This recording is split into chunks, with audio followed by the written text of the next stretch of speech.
Is there DNA evidence in the Lizzie Borden case? Have you ever wondered about the infamous Lizzie Borden case and whether modern science could change our understanding of it? The Borden case, which took place in 1892, has fascinated true crime enthusiasts for over a century. One question that often arises is about the presence of DNA evidence in this historic murder case. To set the stage, it is important to note that during the original investigation, DNA analysis was not a possibility.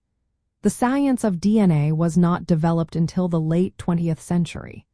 Back in the 1890s, investigators relied on physical evidence, witness statements, and basic crime scene techniques.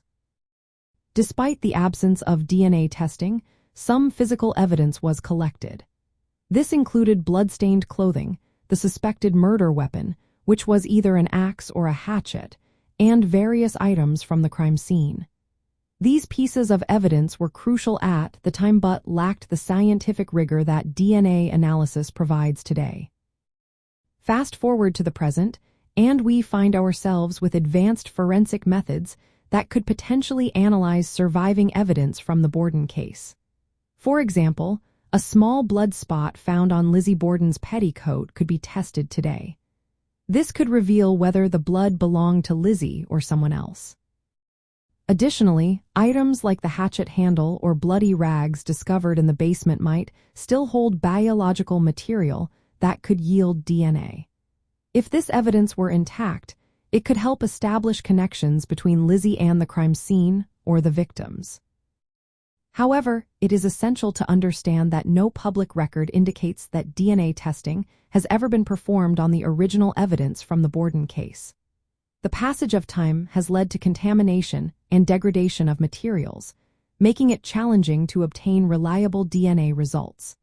Moreover, some physical evidence was moved or altered during the initial investigation, complicating any modern forensic analysis. From the perspective of true crime and criminology, the lack of DNA evidence meant that the case relied heavily on circumstantial evidence and witness accounts.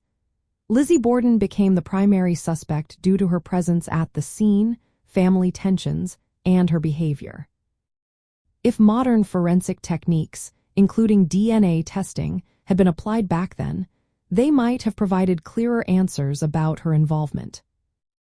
In essence, while there is no DNA evidence from the original investigation of the Lizzie Borden case, the potential for analysis exists if surviving physical evidence were available.